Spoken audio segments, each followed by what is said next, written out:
Hello students, welcome to the channel online study with DK.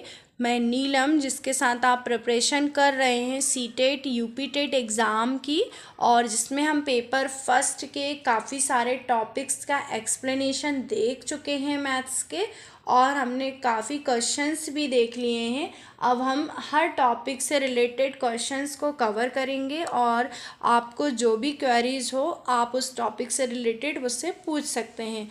तो आज हमारा जो क्वेश्चन पेपर है, इसमें हमारा जो फर्स्ट जो क्वेश्चन है वो है, इसमें आपको कोई नंबर दिया हुआ है और उसकी आपको परवर्ती संख्या निकालनी है।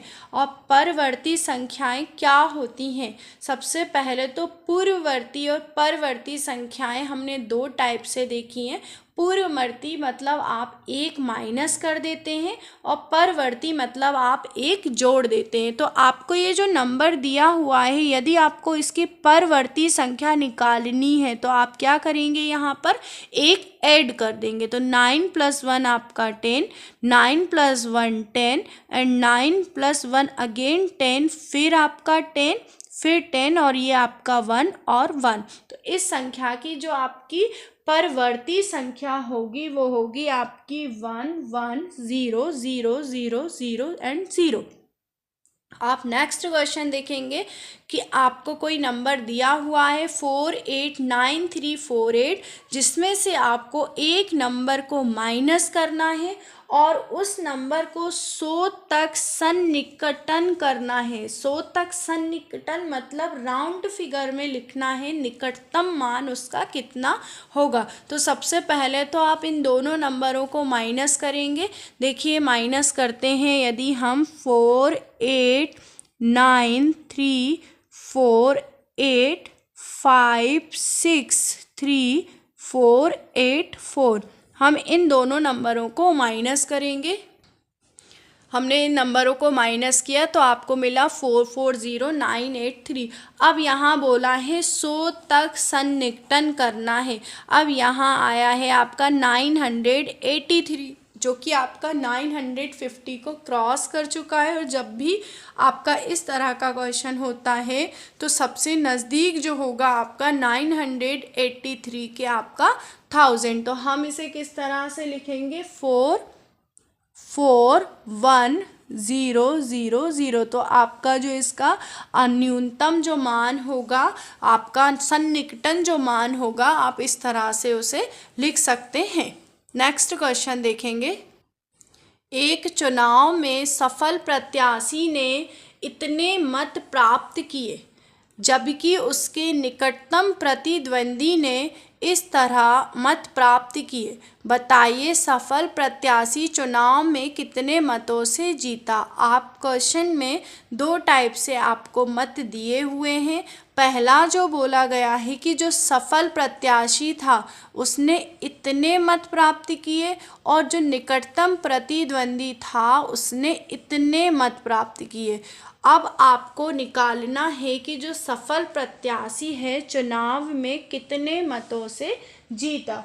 जब भी इस तरह की बात आती है कि आपने मान लो कि कोई दो आपके पर्सन है, उन दोनों के बीच में कंपटीशन है, तो कितने का डिफरेंस से दूसरा पर्सन आपका विनर रहा या जीता, तो आप क्या निकालेंगे, दोनों का डिफरेंस निकालेंगे। देखिए 57500, और ये आपका 700 और 348। तो इन दोनों का जो आप डिफरेंस निकालेंगे, वही जो डिफरेंस होगा वो सफल प्रत्याशी या सफल प्रतिद्वंदी है उसका डिफरेंस रहेगा। तो आप इन दोनों को माइनस करेंगे, तो जो आपका सफल प्रत्याशी होगा वो इतने मतों से चुनाव इस हारे हुए व्यक्ति से जीता है। अब नेक्स्ट क्वेश्चन है आपका कि संख्या 5368,795 में दोनों 5 के स्थानीय मानों के अंतर का दोगुना कितना होगा। अब देखिए मैंने सभी क्वेश्चंस के जो सीरीज़ लिए उसमें स्थानीय मान के डिफरेंट क्वेश्चंस लिए हैं। अब ये वाला जो क्वेश्चन है आपका, इसमें 5 के स्थानीय मान बताना है, फिर उसका आपको दोगुना निकालना है। तो सबसे पहले तो आप दोनों मानों में अंतर निकालना है, बोला गया है अंतर, और फिर उस अंतर का दोगुना निकालना है। सबसे पहले आप इन दोनों का अंतर निकालेंगे। तो पहले वाले जो 5 है इसका स्थानीय मान में कितनी ज़ीरो आने वाली है? 6 ज़ीरो, क्योंकि इसके बाद में 6 नंबर है। और इसका जो स्थानीय मान होगा 5 होगा। और इन दोनों का जो डिफरेंस होगा हमारा यहाँ पर कितनी टाइम 9 होगा और ये 4। अब इनके अंतर का दोगुना मतलब आपको 2 से मल्टीप्लाई करना है, और जब आप 2 से मल्टीप्लाई करेंगे तो यहाँ पर 0, फिर अगेन हमारा ये भी 9 आएगा, और 9 हमारा कितने टाइम होगा? 6 टाइम, क्योंकि 5 है ही और ऑलरेडी हम 8 में मल्टीप्लाई करेंगे तो 1 ऐड हो जाएगा। तो आपका जो फाइनल आंसर होगा वो इस तरह होगा। तो स्थानीय मानों को लेकर के आप देख सकते हैं कि कितने अलग अलग तरह के क्वेश्चंस बन रहे हैं। नेक्स्ट क्वेश्चन है कि अंतर्राष्ट्रीय संख्यांकन पद्धति में आपको कोई नंबर है, इसको किस प्रकार पढ़ेंगे? तो सबसे पहले तो नंबर जब भी अंतर्राष्ट्रीय संख्या पद्धति में लिया है तो आप उसमें हर 3 डिजिट से पहले लास्ट से कॉमा लगा के लिख लें। तो देखिए मैं सबसे पहले तो आपको कॉमा लगा के लिख कर दिखाती हूँ। देखिए इन 3 डिजिट से पहले यहाँ कॉमा, फिर ये 3 डिजिट से पहले यहाँ कॉमा। तो आपने जब कॉमा लगाकर लिख लिया तो आप इसे देखेंगे इकाई, दहाई, सैकड़ा, हज़ार, 10,000, लाख, 10 लाख और आपका ये करोड़। तो आपका ये करोड़ तक पहुँच गया। मतलब आप इसे किस तरह से लिखेंगे?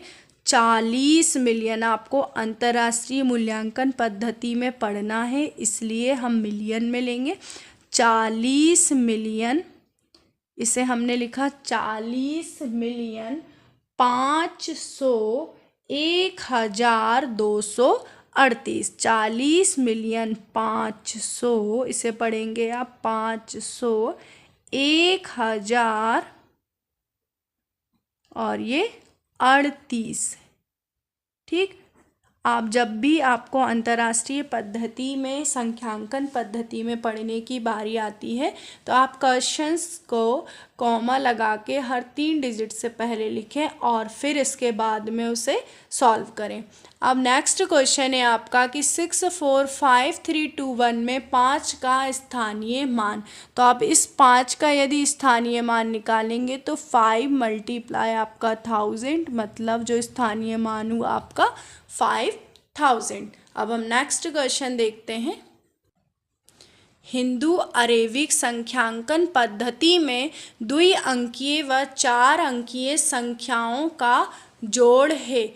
अब यहाँ पर बोला गया है क्वेश्चन में कि हिंदू अरेबिक संख्यांकन पद्धति में द्विअंकीय व 4 अंकीय संख्याओं का जोड़ किस तरह होगा। तो हम यहाँ पर देखेंगे कि आपका ये क्वेश्चन है, हम इसे किस तरह से सॉल्व करेंगे। सबसे पहले तो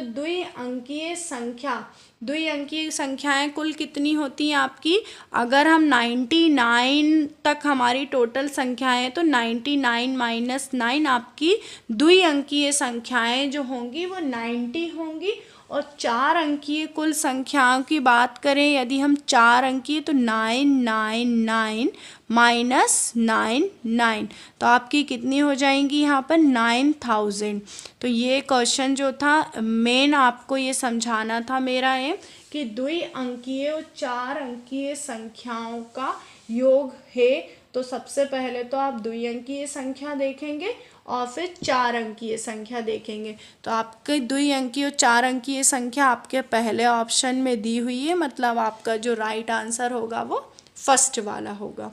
नेक्स्ट क्वेश्चन है कि किसी शॉपिंग मॉल से वर्णिका ने निम्न वस्तुएं खरीदी, जिसमें है 12 चूड़ियाँ जिनका जो मूल्य है 15 रुपये 50 पैसे प्रति चूड़ी की दर से, मतलब एक चूड़ी का मूल्य है यहाँ पर। 2 पाउडर जिसमें एक पाउडर के डब्बे का मूल्य है 95 रुपीज़ 50 पैसे। 5 घड़ी खरीदी जिसमें प्रति घड़ी का मूल्य इतना है। तो सबसे पहले तो हम इस बिल को हमें टोटल बताना है तो कितना हुआ, तो आपको यहाँ पर टोटल क्वांटिटीज़ की वैल्यू निकालनी होगी। तो अगर एक चूड़ी की जो आपका मूल्य है 15 रुपये 50 पैसे है, तो आपकी 12 चूड़ी का मूल्य कितना होगा, आप निकाल लेंगे 12 गुणे 15 रुपये 50 पैसे। इसी तरह से 2 पाउडर का जो डिब्बे है उनका मूल्य कितना होगा, 2 गुणे 95.50।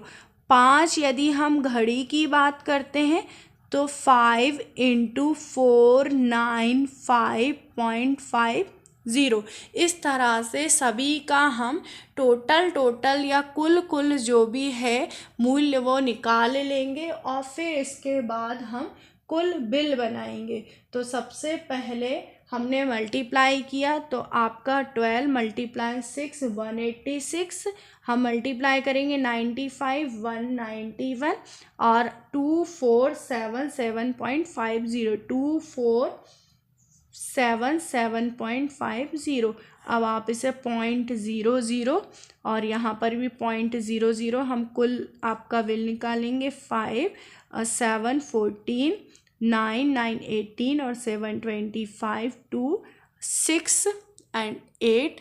तो आपका टोटल जो बिल हुआ 2854.5450 रुपीज़।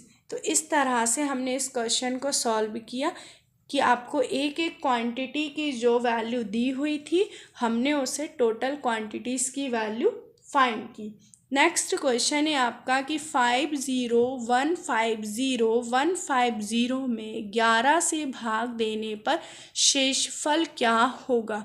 क्वेश्चन में आपको डिवीज़न लगाना है 11 से, तो आप चेक करेंगे यहाँ 50150 आप डिवाइड लगाएंगे 11 से तो आपका भागफल क्या होगा, ये 4 टाइम हुआ 44 और फिर आपका यहाँ पर 61, तो ये 5 टाइम हुआ तो 55, फिर आपका यहाँ 65, फिर अगेन हम 5 टाइम लेंगे 55, आपका 10 यहाँ लेफ्ट हुआ, हमने 0 लिया, ये 9 टाइम तो 99, फिर अगेन यहाँ पर हमारे पास 1 हुआ तो 11, हमने 1 टाइम लिया यहाँ। इस तरह से हम इसे डिवाइड करेंगे तो आपका जो शेष है वो आपका 10 रह गया। तो आप सभी कोशिश करें कि क्वेश्चंस की प्रैक्टिस अच्छे से करें और जितना हो सके एक क्वेश्चन का यदि टाइप है तो ज़्यादा से ज़्यादा उसके भी टाइप्स को कवर करें ताकि वो टॉपिक आपका अच्छे से क्लियर हो। मैं नंबर सिस्टम के काफ़ी सारे डिफरेंट टाइप्स के क्वेश्चंस आपको करवा भी चुकी हूँ और मैं जितना हो सकता है आपके सारे टॉपिक्स को कवर करते हुए क्वेश्चंस लूँगी। आप सभी सारी क्वेश्चन सीरीज़ लास्ट तक देखें, स्किप करके ना देखें, नहीं तो आपको अच्छे से समझने में प्रॉब्लम होगी। आप सभी को फिर से नेक्स्ट क्वेश्चन सीरीज़ जब तक नहीं मिलती है तब तक आप इन क्वेश्चंस को सभी सीरीज़ को अच्छे से लगाएं। आप सभी का बहुत बहुत धन्यवाद।